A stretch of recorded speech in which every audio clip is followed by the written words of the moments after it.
میں آپ کو یہ بات سمجھا رہا تھا کہ شہید کے بارے میں فرمایا وَلَا تَقُولُوا لِمَن يُقْتَلُ فِي سَبِيلِ اللَّهِ أَمْوَاتٌ بَلْ أَحْيَاءٌ وَلَٰكِن لَّا تَشْعُرُونَ۔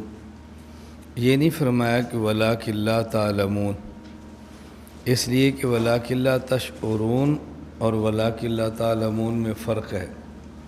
قرآن کریم میں ہے وَإِذَا قِيلَ لَهُمْ لَا تُفْسِدُوا فِي الْأَرْضِ قَالُوا إِنَّمَا نَحْنُ مُصْلِحُونَ أَلَا إِنَّهُمْ هُمُ الْمُفْسِدُونَ وَلَٰكِن لَّا يَشْعُرُونَ۔ آگے فرمایا وَإِذَا قِيلَ لَهُمْ آمِنُوا كَمَا آمَنَ النَّاسُ قَالُوا أَنُؤْمِنُ كَمَا آمَنَ السُّفَهَاءُ أَلَا إِنَّهُمْ هُمُ السُّفَهَاءُ وَلَٰكِن لَّا يَعْلَمُونَ۔ جب بات آئی ہے فساد کی تو فرمایا وَلَٰكِن لَّا يَشْعُرُونَ، اور جب بات آئی ہے ایمان کی تو فرمایا وَلَٰكِن لَّا يَعْلَمُونَ۔ شعور اور علم میں فرق کیا ہے؟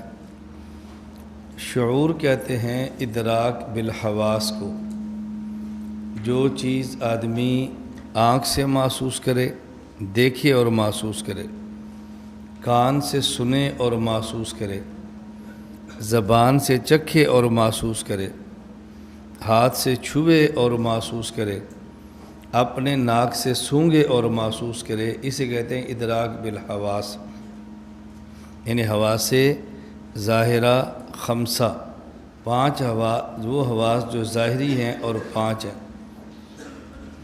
ان سے جو چیز محسوس ہو اسے کہتے ہیں شعور، اور جو چیز وحی کے ساتھ محسوس ہو اسے کہتے ہیں علم۔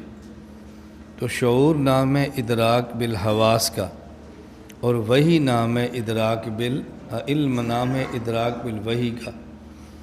فساد ایسی چیز ہے کہ جو آنکھوں سے نظر آتا ہے، فساد ایسا ہے جو کان سے سنا جاتا ہے، فساد ایسی چیز ہے۔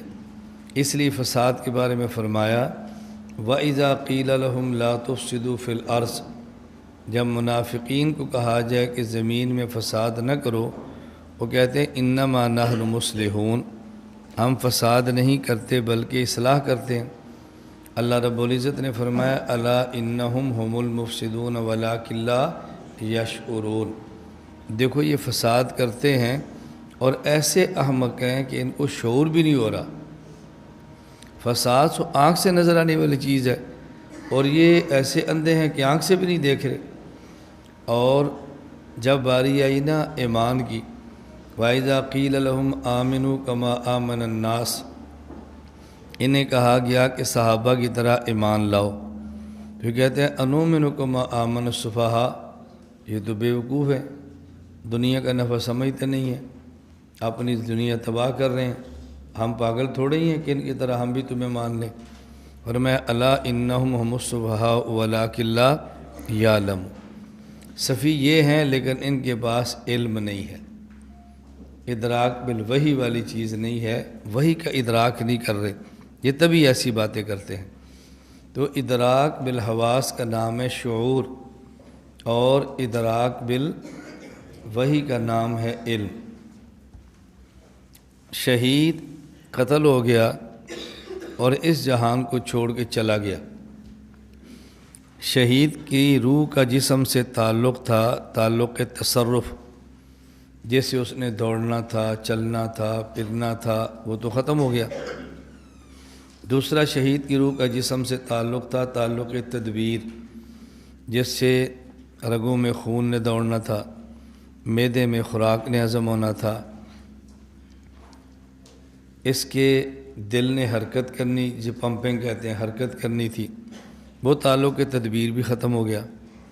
ایک تعلق رہ گیا جسے کہتے ہیں تعلق حیات، اور وہ بھی حیات ظاہری والا تعلق ختم ہو گیا ہے۔ اب ایسا تعلق ہے کہ جس سے حیات باطنی ہے، چھپی ہوئی ظاہری حیات نہیں ہے۔ شہید کو اللہ فرما رہے ہیں کہ یہ زندہ ہے، لیکن اس کی زندگی نظر کیوں نہیں آتی؟ ایک زندگی وہ ہے جو آنکھ سے نظر آئے، اور وہ تب ہوتی ہے کہ جب آدمی میں تعلق تصرف یا تدبیر ہو۔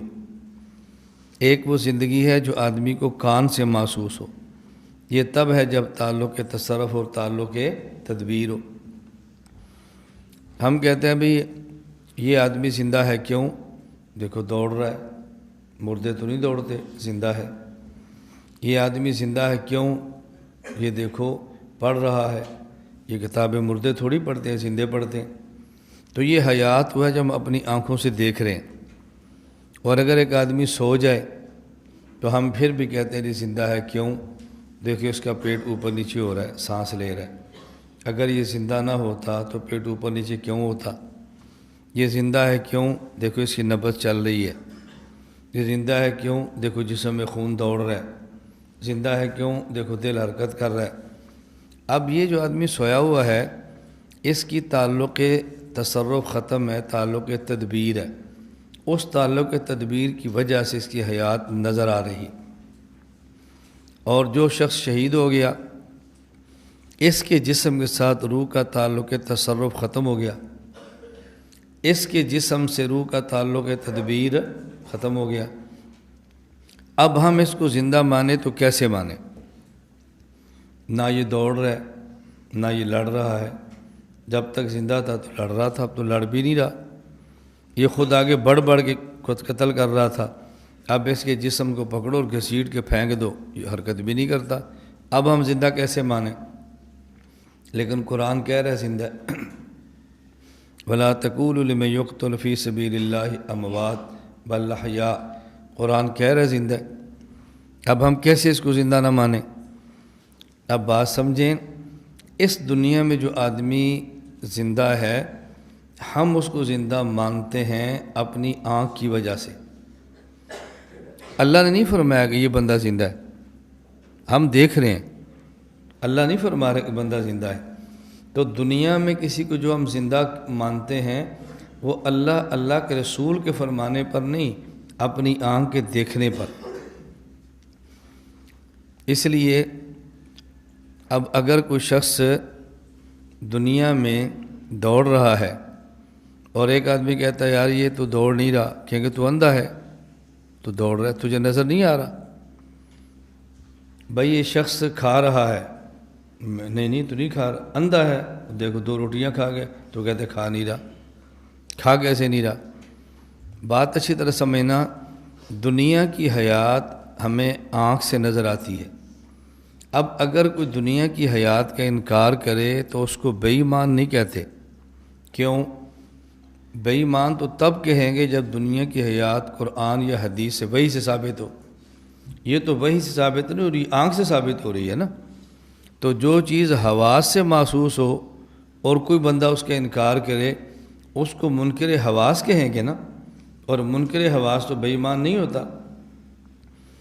لیکن جو چیز وحی سے معلوم ہو اور اس کا انکار کرے وہ منکر وحی ہے، اور وحی کا منکر تو بے ایمان ہوتا ہے۔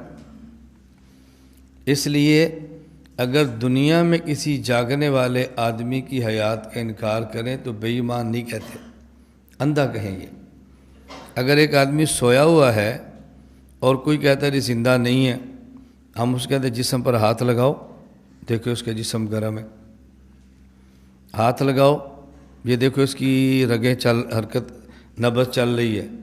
اب اگر کوئی یہ کہے کہ میں زندہ نہیں مانتا تو اس کو یہ نہیں کہ تو وحی کا منکر ہے، کیونکہ سونے والے کی حیات وحی سے معلوم نہیں ہو رہی، اس کی نبض سے معلوم ہو رہی ہے، دل کی حرکت سے معلوم ہو رہی ہے۔ ذرا کان لگاؤ، دیکھو آواز آ رہی ہے، جی آ رہی ہے۔ اب میں بات سمجھا رہا ہوں کہ جو دنیا میں زندہ ہے اس کی روح کا تعلق تصرف اور تعلق تدبیر موجود ہے، اس کی بنیاد پر اس کی حیات حواس سے محسوس ہوتی ہے۔ اور جو شخص قتل ہو کے شہید ہو گیا اب اس کی حیات ہم مانیں گے، لیکن اس وجہ سے نہیں کہ آنکھ دیکھ رہی ہے، اس وجہ سے نہیں کہ ہاتھ محسوس کر رہا ہے، اس وجہ سے نہیں کہ کان سے پتہ چل رہا ہے، اس وجہ سے کہ اللہ نے فرمایا ہے بَلْ أَحْيَاءٌ، اس کو زندہ مانو۔ اب آگے قرآن کریم نے وَلَٰكِن لَا تَشْعُرُونَ فرمایا، وَلَٰكِن لَا تَعْلَمُونَ نہیں فرمایا۔ فرمایا کہ بات یاد رکھنا، یہ جو اللہ کے راستے میں قتل ہو گیا یہ زندہ ہے، وَلَٰكِن لَا تَشْعُرُونَ، لیکن اس کی حیات تمہیں آنکھ سے محسوس نہیں ہوگی۔ ادراک بالحواس، یہ زندہ ہے لیکن اس کی حیات تمہیں کان سے محسوس ولیکن لا تشعرون۔ یہ شہید زندہ ہے لیکن اس کی حیات تمہیں ہاتھ سے محسوس نہیں ہوگی ولیکن لا تشعرون۔ اب اگر کوئی بندہ کہے بھی شہید زندہ ہے تو دوڑے نا، زندہ تو دوڑتے ہیں۔ ہم نے کہا وہ زندہ دوڑتے ہیں جن کی روح کا جسم سے تعلق تصرف ہوتا ہے، اس کا وہ ختم ہو گیا۔ شہید زندہ ہے تو پھر لڑتا کیوں نہیں؟ لڑے نا۔ اب بھائی وہ لڑتا ہے جس کی جسم کے ساتھ روح کا تعلق تصرف ہوتا ہے۔ تو یہ اگر یہ شہید زندہ ہے تو سانس لے نا، بھی سانس وہ لیتا ہے جس کے جسم کے ساتھ روح کا تعلق تدبیر ہوتا ہے، اس کا ختم ہو گیا۔ اگر زندہ ہے تو اس کا دل حرکت کیوں نہیں کرتا؟ دل اس کا حرکت کرتا ہے جس کے جسم کے ساتھ روح کا تعلق تدبیر ہو، اور اس کا تعلق تدبیر ختم ہو گیا۔ پھر زندہ کیوں ہے؟ اللہ فرما رہے ہیں، باللہ یا اللہ فرما رہے ہیں، تو ہم کیسے انکار کر سکتے ہیں؟ اب جو شہید کی حیات نظر نہیں آ رہی وہ تو اللہ نے قرآن میں پہلے بتا دیا کہ تمہیں نظر آنی نہیں ہے، ولیکن لا تشعرون، نظر آنی نہیں ہے۔ ہمیں محسوس کیوں نہیں ہو رہی؟ اللہ فرما رہا ہے محسوس ہونی نہیں ہے، ولیکن لا تشعرون۔ تو جب اللہ شعور کی نفی فرما رہے ہیں، اب بتاؤ کتنا بڑا امت میں دھوکہ ہے کہ شہید کی حیات کا انکار اس وجہ سے کیا جا رہا ہے کہ آنکھ سے نظر نہیں آ رہی، کان سے محسوس نہیں ہو رہی، جسم سے محسوس نہیں ہو رہی۔ بھائی وہ تو اللہ پہلے فرما چکے ہیں کہ زندہ ہے لیکن آنکھ سے حیات نظر نہیں آنی۔ یہ زندہ ہے لیکن اس کی حیات کان سے محسوس نہیں ہونی۔ یہ زندہ ہے لیکن اس کی حیات تمہیں ہاتھ سے محسوس نہیں ہونی، تو کس سے محسوس ہونی ہے؟ ولیکن لا تشعرون فرمایا ہے، ولیکن لا تعلمون نہیں فرمایا۔ اب جو شہید کی حیات ہمیں محسوس ہوگی شعور سے یا وحی سے؟ حواس سے یا وحی سے؟ اگر حواس سے محسوس ہوتی اس کا معنی ہمیں شعور ہے، چونکہ حواس سے محسوس نہیں ہونی اس لیے فرمایا ولیکن لا تشعرون، اور محسوس ہونی ہے وحی سے اس لیے ولیکن لا تعلمون نہیں فرمایا۔ معلوم ہوا کہ شہید کی حیات جو محسوس ہوگی وہ حواس سے نہیں بلکہ وحی سے، اور حواس کے منکر کو بے ایمان نہیں کہتے، البتہ وحی کے منکر کو بے ایمان کہتے۔ اس لیے سونے والے کی حیات کا انکار کریں تو اس کو اندھا کہیں گے، اور اگر شہید کی حیات کا انکار کرے تو اس کو بے ایمان کہیں گے۔ اب دیکھو مسئلہ سمجھنا کتنا آسان ہے، قرآن کیسے مسئلہ کھول رہا ہے۔ ولیکن لا تشعرون فرمایا ہے، ولیکن لا تعلمون نہیں فرمایا۔